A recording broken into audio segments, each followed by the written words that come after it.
Bueno, hoy vamos a comenzar con un tema bastante importante que pues es muy bien conocido, pero pues que es la base para otros temas más adelante. Em, Aquí vamos a ver muchas propiedades importantes y algunos resultados que se utilizan incluso hoy en día para todo esto de inteligencia artificial, sistemas de recomendación. Entonces, pues se le dice base a esto, como la base, no porque sea fácil, sino porque de aquí parten pues muchas cosas. Y pues de ese mismo espíritu de el inicio de todo, pues vamos a empezar como por la interpretación de los vectores. Este tema pues se llama álgebra vectorial, sus propiedades y cómo de ahí van saliendo un montón de cosas. Pues lo que plantea el texto al inicio es que se puede ver o analizar los vectores desde tres enfoques diferentes. El primero es geométricamente, donde pues se dibuja un segmento o flecha, acá lo tenemos, y se realizan operaciones entre vectores y por números reales o escalares que también se les llaman. Pues vemos que solo existen estas tres operaciones porque pues la división no está definida. Eh, ya más adelante vamos a ver eso. También está este enfoque analítico.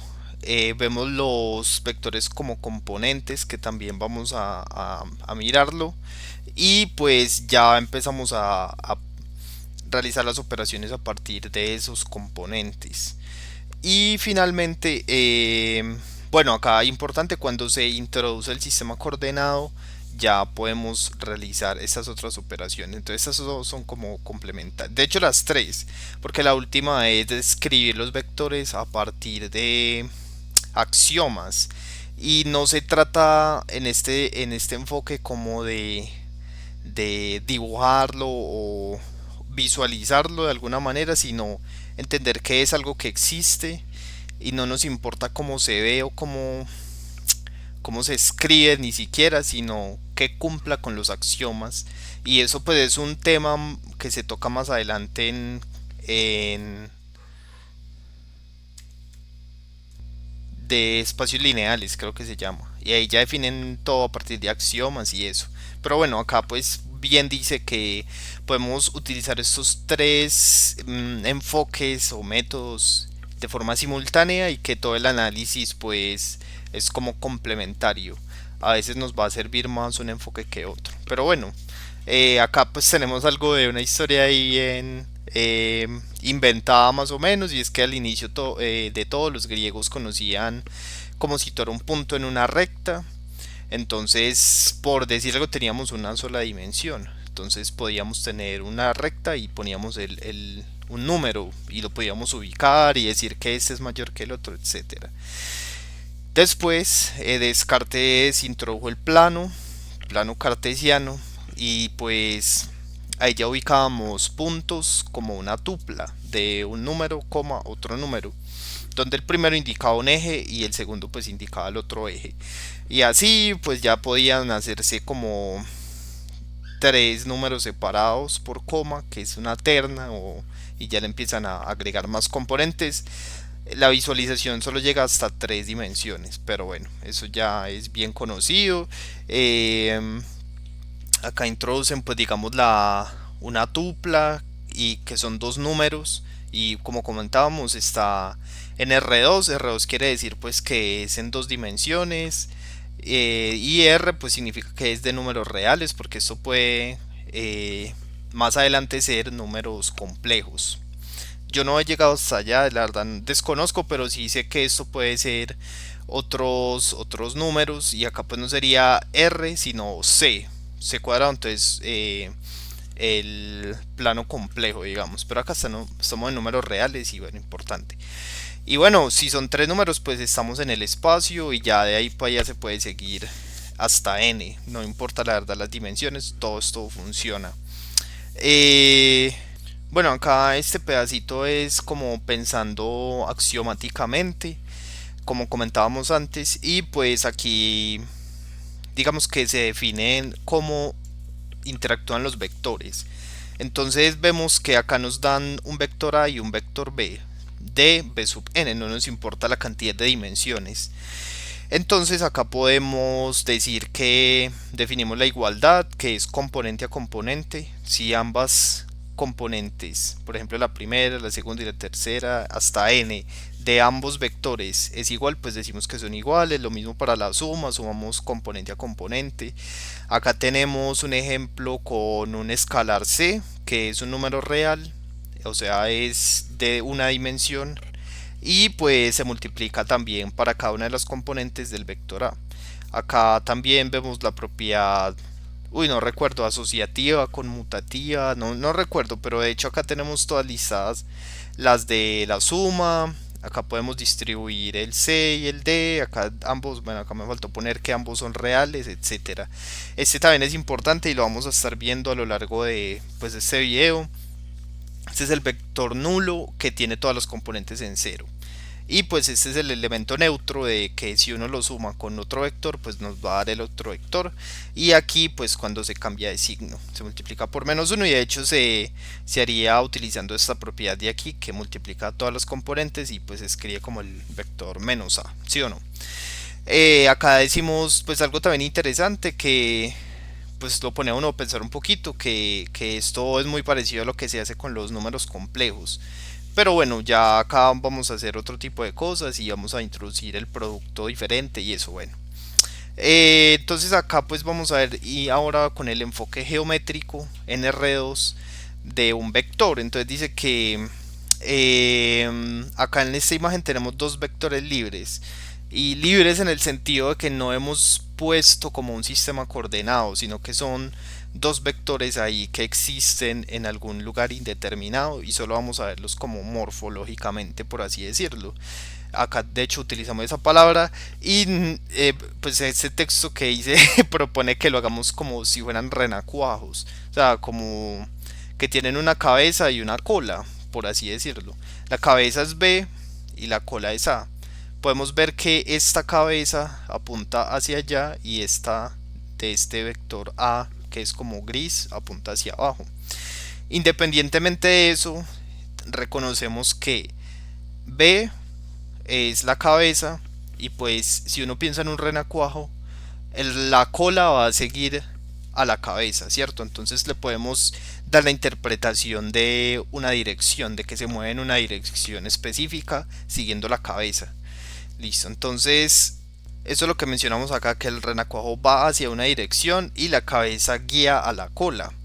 Entonces nuestra flecha va desde A a B y de hecho así se escribe en esta notación el vector de A a B.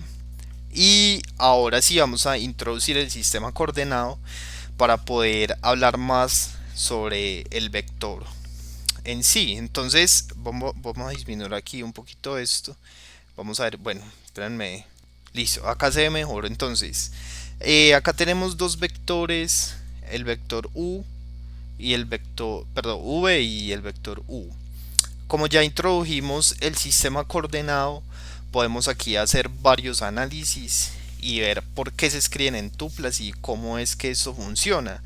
Entonces, si nos ponemos a analizar estos, pues esto es un punto A y un punto B, como habíamos visto inicialmente. Decimos que el vector AB era el vector que tenía la cabeza en B y la cola en A, o sea que iba hacia la dirección en donde iba B. Y podemos ver acá los dos puntos, ya que introdujimos el sistema coordenado, podemos decir esto. Este es el punto A y este es el punto B. El punto A tiene coordenadas A1 que está acá y B1 que está acá, ¿cierto? Igual para este, A2, B2. Acá me coincidió esto y quedó un poquito raro, pero bueno, ahí se entiende, ¿sí o no? Entonces, queremos ver qué información podemos sacar de acá. Primero que todo, eh, pues estamos representando el vector v, este de aquí azulito. Entonces, si quisiéramos, o sea, ¿por qué nos dicen que es b menos a?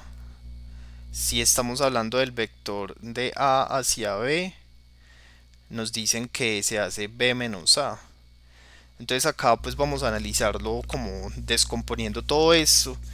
Vemos que podemos dibujar un triángulo entre como donde se cruzan las componentes. Por ejemplo, acá este es A1 y este es A2. O sea que este viene acá y este viene acá. Bueno, de hecho, a ver, este viene desde A1. Sí, eso, desde A1 viene hasta A2. Entonces, también conocemos esto de que se hace un delta, entonces del valor final hacia el valor inicial, y es lo que tenemos acá. Y lo mismo se puede hacer en este. O sea, B2 menos B1, que son estos dos valores de acá del eje Y. Pero entonces, pues también podemos hacerlo y utilizando las propiedades que ya aprendimos, poniendo este punto K y decimos que este punto K tiene coordenadas A2, B1, que son estas de acá. Entonces, si hacemos la resta entre K y A, obtenemos esto, que es esto mismo de acá. Y lo mismo podemos hacer entre B y K. La cuestión con esto es que acá nos estamos dando cuenta de que este vector no es solamente restar estos dos puntos, sino que eso tiene el trasfondo de que puede dibujar un triángulo rectángulo y podemos más adelante encontrar algunas propiedades con esto. De tal manera que, bueno, por ese lado y por el otro lado tenemos ese otro vector u y podemos hacer lo mismo. Esto nos va a servir para visualizar lo que vimos antes de que se podía comparar dos vectores y ver si eran iguales. Entonces acá hacemos lo mismo, restamos estas dos componentes y estas, tenemos el punto D y el punto C y podemos hacer lo mismo. Entonces, ¿qué pasaría si esto nos diera igual a esto y esto nos diera igual a esto? Ahí podríamos afirmar que los vectores son como equivalentes. Equivalentes en el sentido de que tienen la misma magnitud y la misma dirección. Pues la dirección la podemos también intuir por el valor que nos retorna esta resta. O sea, si estos dos valores coinciden con estos dos, es porque el vector tiene la misma cantidad de unidades en X y la misma cantidad de unidades en Y que avanza sobre los ejes. O sea que podríamos decir gracias a esto que la dirección y la magnitud están dadas pues por sus componentes. Eso es muy importante y de hecho más adelante pues vamos a ver una propiedad que nos da un valor numérico para esto.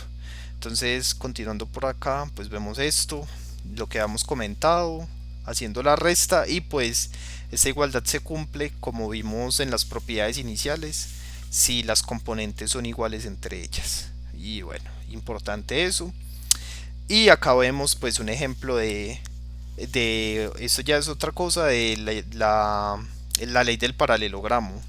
Aquí algo también importante es que estábamos hablando de vectores que no estaban centrados en el origen, pero esto también lo podríamos, es decir, yo podría tener este vector o este desde el origen y tendrían la misma magnitud y la misma dirección.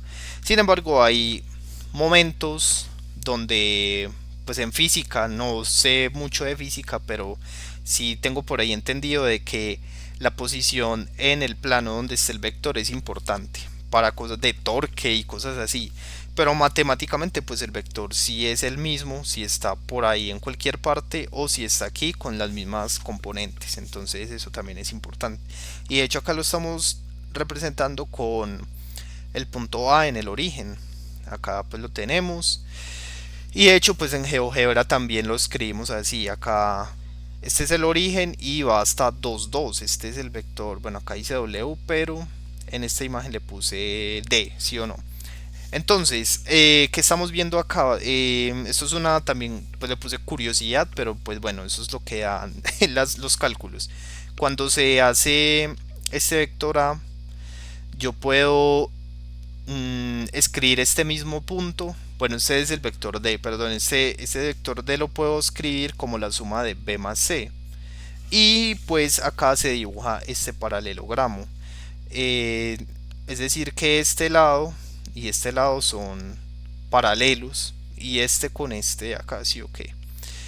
Entonces, bueno, eso también es ahí importante, siempre se cumple y pues acá tenemos algunos ejemplos de que si sumamos acá derecho, componente a componente, y los ceros también, porque pues es el origen, vamos a obtener el de acá. Entonces ahí pues queda más o menos evidenciado, ¿cierto? Utilizando las propiedades del inicio y todo esto.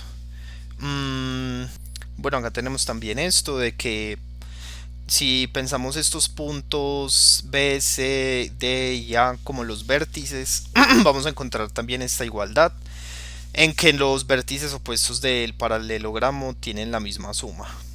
Y pues bueno, ahí más o menos gráficamente uno lo podría ver y puede hacer pues ejercicios con esto, pero bueno, eso no es como tan importante para mí. Pero bueno, vamos a seguir. Este es el producto escalar. Este video es como más de definiciones y de resultados. Entonces, pues yo no sé mucho de historia, la verdad, pero esto lo introdujeron. Y de hecho aquí lo puse, no tengo claro cómo lo descubrieron, pero lo descubrieron. Entonces, lo que proponen es el producto escalar entre dos vectores. Este producto nos da como resultado un número real, ¿sí o no? Entonces nada, lo que se hace es multiplicar componente a componente y se va haciendo la suma. Entonces se multiplicó este con este, sumo y así. Ahí se puede ver en la fórmula, ¿cierto? Más adelante vamos a ver que eso tiene una utilidad y se encuentra un resultado pues muy importante. Acá tenemos algunas propiedades, es igual multiplicarlos así que así, se pueden, digamos, agrupar, distribuir, lo mismo con el elemento cero. Esto lo vamos a ver más adelante, es muy importante, pero más adelante lo vemos. Listo, entonces acá también viene esto que introdujeron y de hecho pues eso no, yo creo que lo he visto mucho en lo poco que he podido leer de pues de esto de cálculo y así. Esta desigualdad se utiliza bastante para las demostraciones. Entonces, pues tampoco sé cómo la descubrieron, pero la descubrieron. Entonces dice que el producto escalar de dos vectores A y B siempre es menor o igual que esto, que el vector A punto A y B punto B. Pues eso es raro verlo así de primera vez. Por ahora vamos a decir que esto es verdad con esta demostración. Esto también siempre importante recordar que se puede escribir el producto punto con una suma. Acá lo podemos ver A más B y entonces se multiplican las componentes y luego se suman. Y pues acá es lo mismo, solamente que lo escriben con el cuadrado, pero pues es lo mismo. Componente a componente sería a sub i por a sub i, entonces pues es a sub i cuadrado, ¿sí o no? Entonces, pues acá empieza la demostración, y dicen que aquí, bueno, acá introducimos este factor, esta igualdad más bien, nos dice que el signo de la igualdad de esta desigualdad es válido siempre que haya un número real x tal que esto se cumpla. Es decir, un vector es un múltiplo escalar del otro. Mm, es como decir, acá tenemos este ejemplo, tenemos el vector A y el vector B. ¿Cómo se diferencian? Porque yo podría hacer esto, A igual a 1, 2. Si multiplico esto por 2, me da 2,4, que es el vector B. Esto es lo que significa que sea un múltiplo escalar del otro. Que hay una constante que se utilizó para, por decir algo, incrementar o prolongar el vector. Si uno grafica esto, ambos van a tener la misma dirección, pero uno va a ser más largo que el otro. Entonces, bueno, acá lo hacemos. ¿Cuánto vale x? Entonces aquí pues hacemos esto de con k, que es pues cada una de las dimensiones. Entonces vemos que es 1x igual a menos 2 y acá pues con el otra coordenada. O sea que x nos da igual a menos 2. O sea que si hiciéramos aquí como dice el texto, de que ya, o sea, ya encontramos x y tenemos los dos vectores, entonces si hacemos esta operación nos va a dar cero.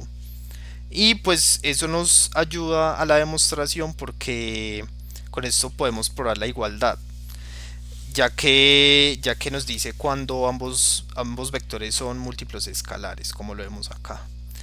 Y eso también tiene una implicación muy importante. De hecho, yo creo que todo este capítulo es sobre eso. Ahora, bueno, los que hicieron esta demostración elevan esto al cuadrado.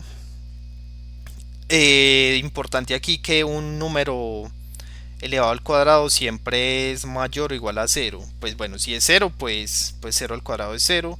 Y cualquier otro número, independientemente si es negativo o positivo, va a dar mayor a cero. O sea, siempre es positivo. Y esto nos va a ayudar a probar el signo mayor que de la igualdad, de la desigualdad, perdón. Entonces, con estas dos herramientas vamos a hacer esta parte que ya es más como carpintería, pero pues es lo que sigue, ¿cierto? Entonces acá se resuelve este binomio y se escribe de esta manera.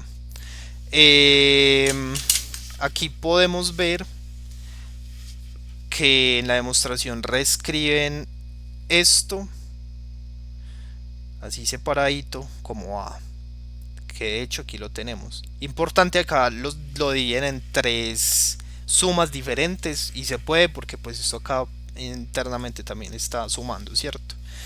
Y lo mismo hacen acá, entonces 2b escriben b como esto, acá derecho, y c lo escriben como b cuadrado. Listo. Ahí pues no hay nada ilegal, todo bien. Entonces eh, queremos demostrar esto. Esto fue lo que vimos al inicio. Esta es la desigualdad de Cauchy-Schwarz, creo que se pronuncia. Eh, lo teníamos escrito así, pero bueno, acá también lo tenemos como sumas. Entonces eso es lo que queremos demostrar. Entonces vamos aquí abajo, acá ya lo tenemos reescrito. Y vemos que b cuadrado, acá tenemos b, pero pues no está al cuadrado, a y c, eso ya los tenemos bien. Entonces, ¿cómo hacemos? Bueno, entonces acá lo que hacen es que cogemos esta expresión de acá y se hace el completar el cuadrado, ¿cierto? Bueno, acá también, si a es igual a cero, mmm, todos estos van a ser cero, por lo que es el resultado trivial. Pero bueno, estamos mirando para diferente de cero, porque pues ahí si fuera este cero no habría pues la verdad nada que hacer. Entonces aquí hacemos la completación de cuadrados, dividimos todo entre a y resolvemos. Entonces bueno, acá este es el binomio cuadrado. En nuestro caso tenemos b sobre a, o sea que podemos en esta de acá arriba, solamente estas dos partes podemos escribirlas así. Como, sí, o sea, si resolvemos este de aquí, pues nos va a dar esto con más b sobre a al cuadrado, entonces por eso se resta acá. Ese es el truco de sumar cero, ¿cierto? Entonces, al haber reescrito eso, ya podemos volver a esta original de acá, reemplazando. Entonces, teníamos que a x cuadrado más 2b es igual a esto, ¿sí o no? Solo esta parte inicial, es este corchete. Y más c, este es el c de acá. Y bueno, a partir de eso ya podemos pues continuar con más facilidad, hacemos la distributiva. Esto aquí pues era b cuadrado cuando se hace acá con este exponente. Cuando entra este a, este muere con el cuadrado de aquí, entonces queda b cuadrado sobre a más c. Y bueno, y ahora ya agrupamos estas dos constantes y pues nos da prácticamente esto de acá, ¿sí o no? Listo. Bueno, acá dice, ya podemos ver varias cosas y de hecho, sí, bueno, pues primero que todo estábamos diciendo que estábamos probando el caso diferente de a a diferente de cero, porque pues como habíamos visto, si hubiéramos tomado el caso a igual a cero, esto indicaría que todos estos a sub k son cero y pues anularíamos prácticamente todo eso. Entonces estamos viendo este caso de acá y entonces ya sabemos que no es cero. Si decimos que es también mayor que cero, bueno, ya sabemos que es diferente y es mayor porque acá lo definimos así, así, con el cuadrado. Entonces, pues no hay duda de que A está bien. Bien en el sentido de que no tenemos pues mucho que hacer acá, porque pues ya sabemos como esta parte por lo menos. Y aquí también tenemos seguridad de que es mayor a cero, mayor o igual de hecho, porque acá me falta este. Porque acá adentro podría estar en cero, pero no hay ningún problema, estamos probando que sea mayor. Entonces lo único que tenemos que analizar es esta última parte. Y para eso pues se hace el despeje y acá nos da esto, ¿cierto? Y pues es la desigualdad del inicio.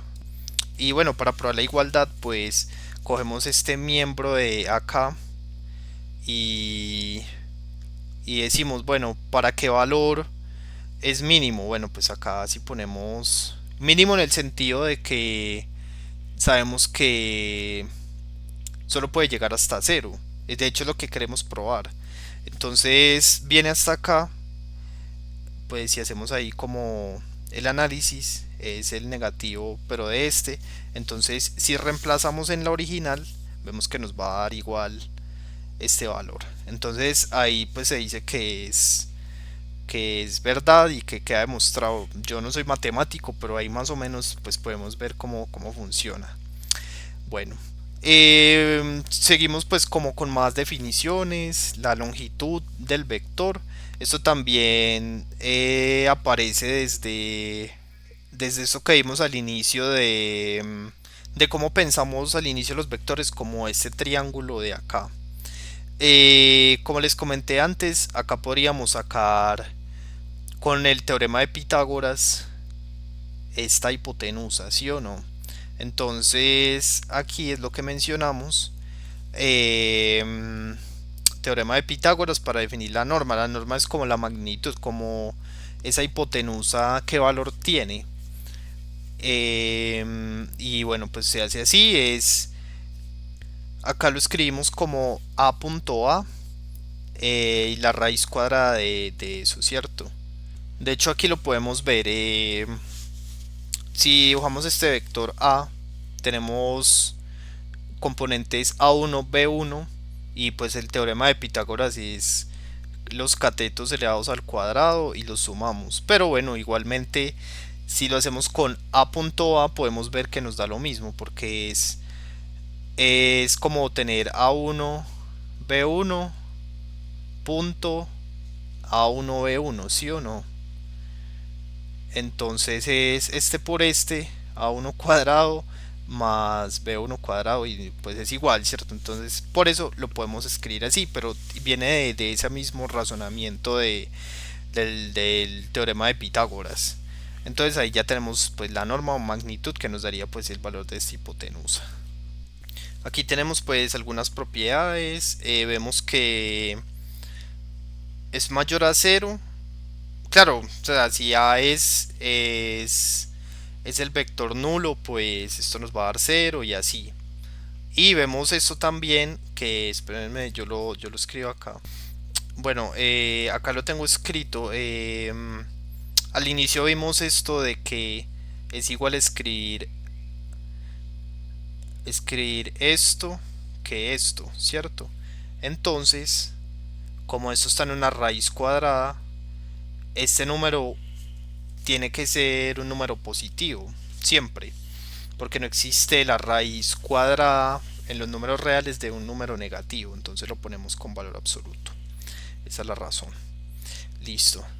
Ahora vamos a ver algo también muy chévere, que es la desigualdad triangular. Acá seguimos con definiciones. Pues acá estos personajes encontraron esto. dice que la suma de la longitud de un lado de un triángulo no supera la suma de las longitudes de los otros lados. Acá tenemos un grafiquito para esto que suena ahí como un trabalenguas, pero tiene sentido. O sea, estos son el vector A, el vector B. Entonces dice que si sumamos, o sea, la longitud de B nunca supera la longitud de esta suma de los dos lados. En este caso, pues, para ver el triángulo y con lo del paralelogramo acá nos funcionó, este lado es equivalente a este lado y acá podemos ver el triángulo, ¿cierto?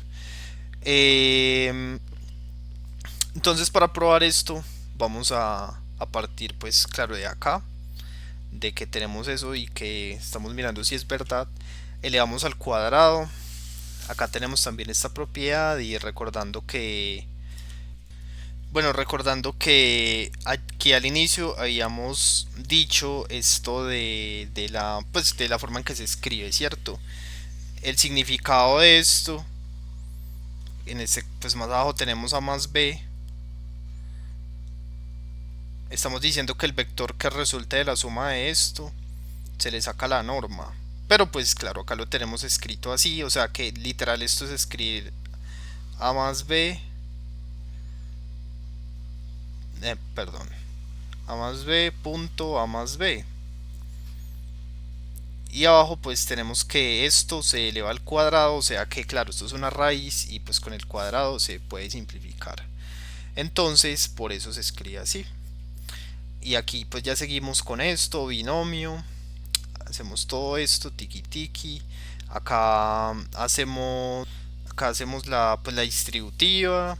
Y seguimos acá pues con este miembro. La verdad acá todo quedó igual.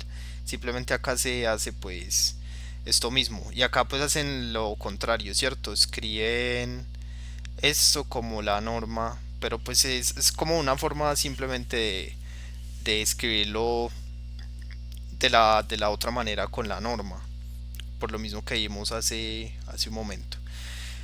Bueno, tenemos acá esto de que a ambos lados esto es igual, esto también es igual, o sea que sobreviven solamente, bueno, y el 2 también se va, sobreviven solo estos términos.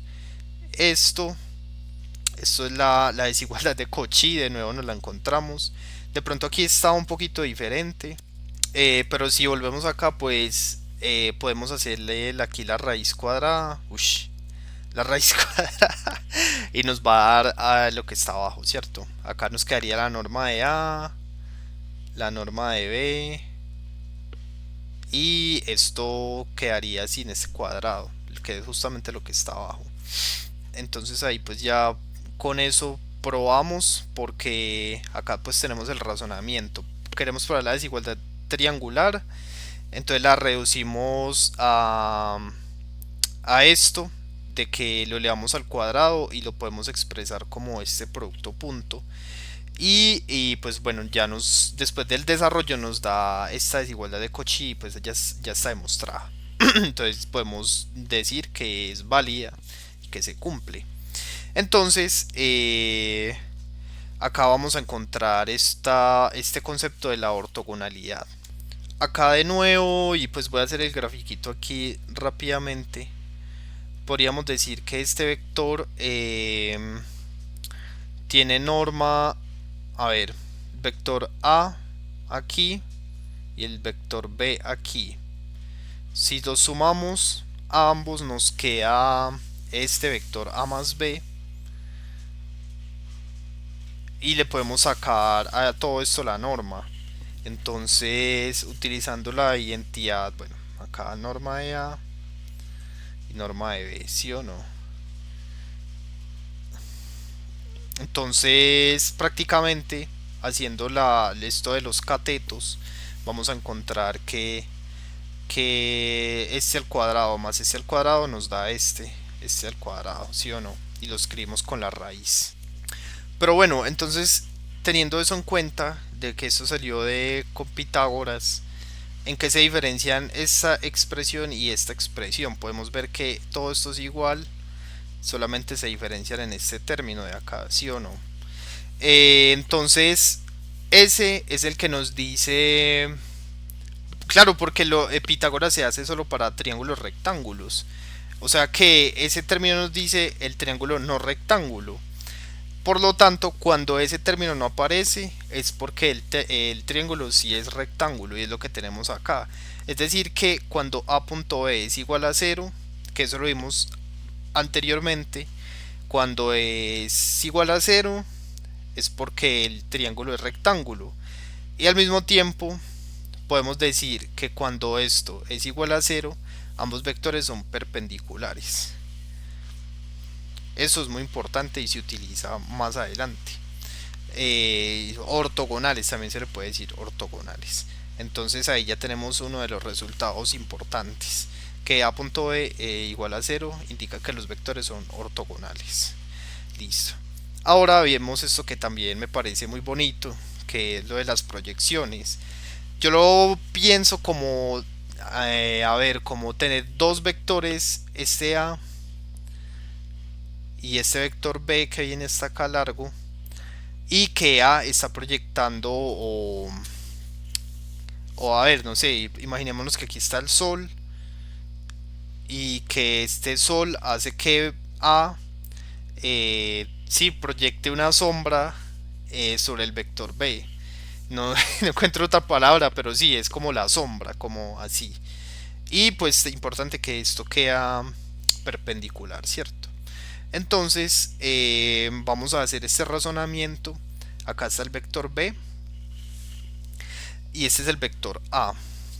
Entonces podemos escribir el vector A como la suma de un vector más pequeño que va en la misma dirección de B, y para esto, como comentaba anteriormente, si multiplicamos por una constante podemos lograr eso, como alargarlo o encogerlo pero en la misma dirección. Esta constante no la conocemos. Entonces sumamos este vector tb con un vector c y podríamos encontrar a, ¿sí o no? Esto es verdad y lo vimos con lo del paralelogramo. Entonces nuestro objetivo va a ser encontrar este t, para que podamos, este t se va a llamar la proyección. Entonces acá lo decimos, es una especie de sombra que hace el vector a sobre el vector b. Bueno, entonces queremos encontrar t. Bueno, este vector c lo asumimos porque sabemos que existe. Y pues de hecho lo que hemos visto anteriormente es que claro, se forma el paralelogramo, entonces c siempre pues va a existir. Entonces bueno, entonces forma un triángulo rectángulo con tb, así. Y de esa manera escribimos a en función de la suma de ambos vectores. Entonces lo tenemos acá. Entonces lo que hicieron fue multiplicar por b ambos miembros.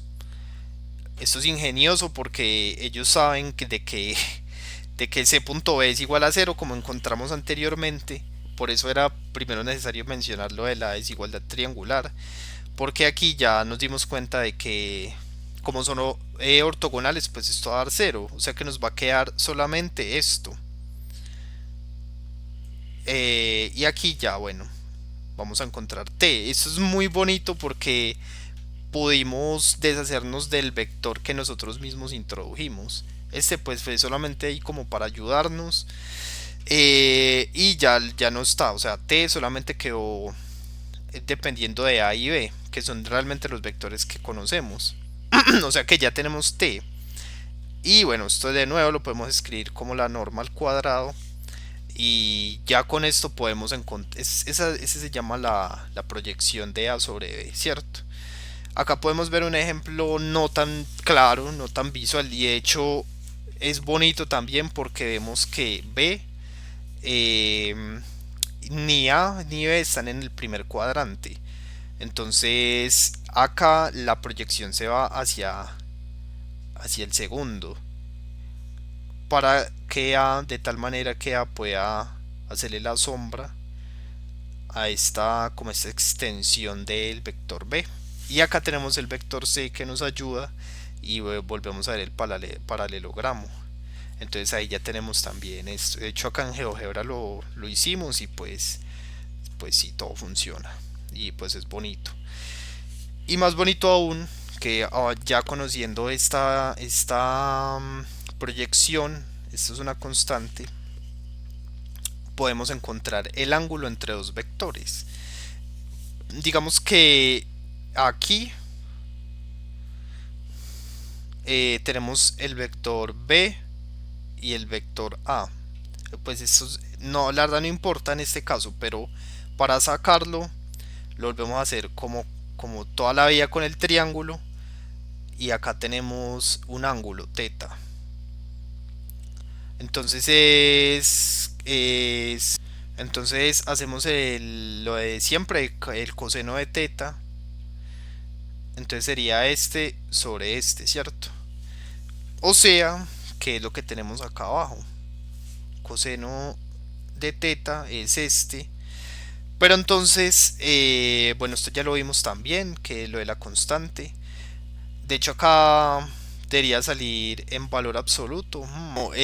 Aquí vemos que estamos hablando como de longitudes, ¿cierto? Del triángulo. Entonces, pues no hay longitud negativa, por lo cual ese t sale sin valor absoluto. Sin embargo, pues quedo con la duda. Pero bueno, lo que hacemos ahora es reemplazar el t que ya habíamos encontrado y operamos normalmente. Aquí pues se simplifica este cuadrado con este, y aquí pues se hace, digamos, esto de extremos y medios, y encontramos este resultado, que es muy importante porque bueno, quedó en términos de A y B y teta. Entonces podemos encontrar el ángulo de esta manera. O sea, es súper bueno, ya podemos encontrar el ángulo entre dos vectores, y esto es muy utilizado.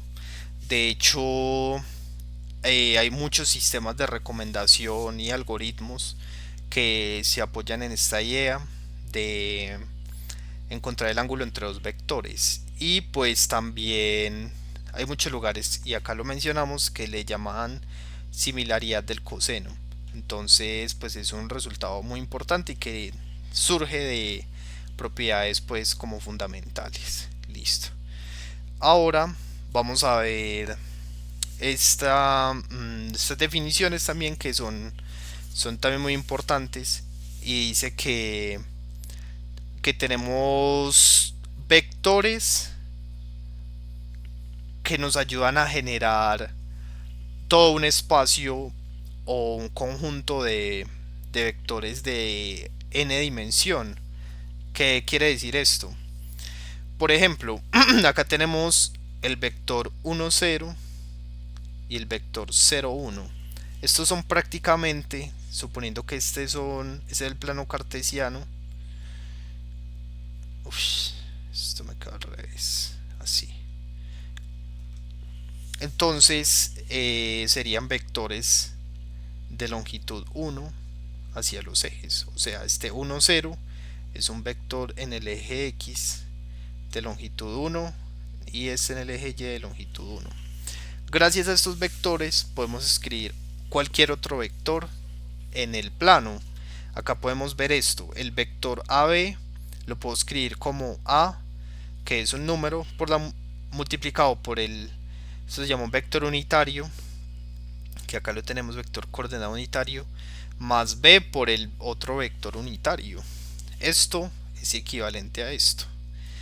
Entonces, bueno, acá una notación que recuerda mucho a la manera en que podíamos escribir los números complejos en diferentes maneras. La forma con las tuplas, también se podía con la suma, con como una expresión trigonométrica, polares y todo eso. Bueno, entonces acá pasa más o menos lo mismo. Tenemos pues esta forma de escribirlos, y pues acá, recordando que estamos trabajando con n dimensiones, podemos tener pues n vectores unitarios en las n coordenadas o en los n ejes coordenados. Pues para R2 y R3 es fácil de dibujar, pero luego pues se complica. Entonces sería pues, si es para el eje X, la primera coordenada queda en 1 y el resto en 0, y así sucesivamente.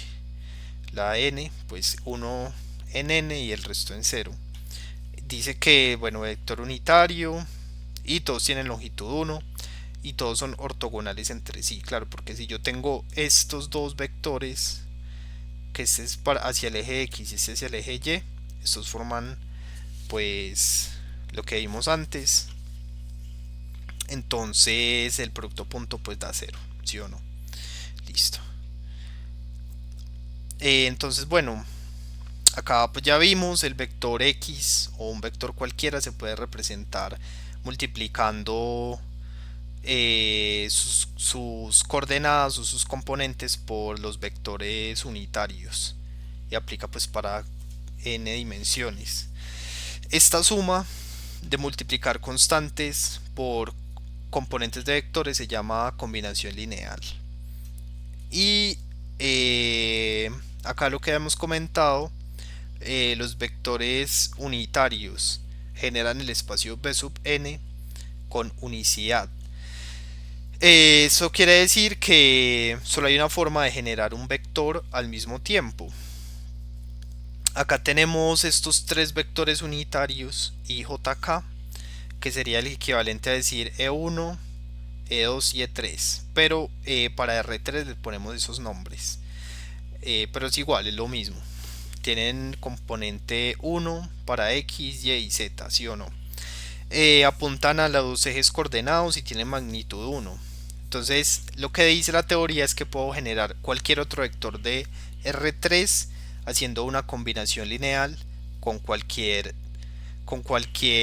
tres constantes C1, C2 y C3. Acá en este ejemplo tenemos estos tres y podemos ver que podemos generar el vector Q de esta manera. Pues eso es como darle una vuelta súper grande porque simplemente podríamos partir desde acá, pero vemos que esto funciona y esto es otra forma de escribirlo. Entonces, claro, lo de la unicidad es que no hay otras tres constantes con las que yo pueda escribir este vector Q aparte de 3, 1 y 2, ¿sí o no? Eso es. Lo escriben pues en el libro como esto, de que W es la suma de pues, la combinación lineal eh, para X sub K y con los vectores unitarios, y al mismo tiempo es este vector W arriba y abajo, pero aquí con Y sub K. Y esto se va a cumplir para todos los valores de ambos X y Y, porque pues como habíamos comentado, el vector W no hay otra manera de que se pueda generar, solamente con esas tres constantes. Bueno, entonces aquí viene un concepto pues como para generalizar lo que acabamos de ver, o sea, con un conjunto de tres vectores en este caso, somos capaces de generar todo el espacio, o sea, todos los vectores de R3 son posibles. Uy, ¿qué es esto? Son posibles gracias a estos tres vectores. Entonces, estos tres vectores se les va a llamar un conjunto envolvente lineal. Así se llama, envolvente lineal. O sea que ahí ya estamos generalizando y podemos decir que si tenemos un conjunto S con n vectores, podemos generar cualquier vector de esa misma dimensión como una combinación lineal entre los vectores de ese conjunto y algunas constantes. Entonces, claro, necesitamos k constantes, o bueno, sí, k constantes para las dimensiones del vector. O sea que, bueno, acá dice el conjunto de todos los vectores generados por S se denomina envolvente lineal de S. Listo. El primer ejemplo, pues lo que ya acabamos de ver, cogemos estos tres vectores y tres constantes cualquiera y las hacemos la combinación lineal y obtenemos el vector Q. Ese es un ejemplo. Ahora tenemos este otro donde tenemos un envolvente lineal o bueno, un conjunto S y queremos generar el vector nulo. En principio, pues todas las constantes, acá pues habría una constante C1 y acá C sub K para generar el vector 0, que es un vector que tiene todas las componentes en cero, ¿cierto? O sea que todas las constantes son cero para generarlo. Entonces, eso se le llama representación trivial del vector nulo. Y eso es importante porque vamos a ver que podemos generar el vector nulo a partir de otros conjuntos. Y vamos a ver este ejemplo de acá. Acá tenemos este conjunto S con los vectores I, J, K. Y le estamos agregando el vector H. Recordando que este es el conjunto que nos sirve para generar otros vectores. O sea que H, acá lo podemos ver, H intencionadamente lo puse como el producto escalar de K. O sea, multipliqué K por 2 y obtuve H. Y ese es mi conjunto S. Ahora vamos a generar un vector W utilizando este conjunto. El vector es de 3 dimensiones, ¿cierto? Entonces vamos a hacerlo así paso a paso. Entonces sería C1 por el vector I, C2 por el vector J, C3 por el vector K, C4 por el vector H. Resolvemos, entonces acá tenemos esto y esto. Sumamos componente a componente, entonces componente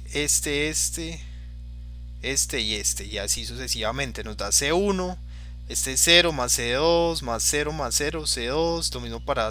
bueno, y en C3, en la tercer componente 0, 0 más C3 más 2C4.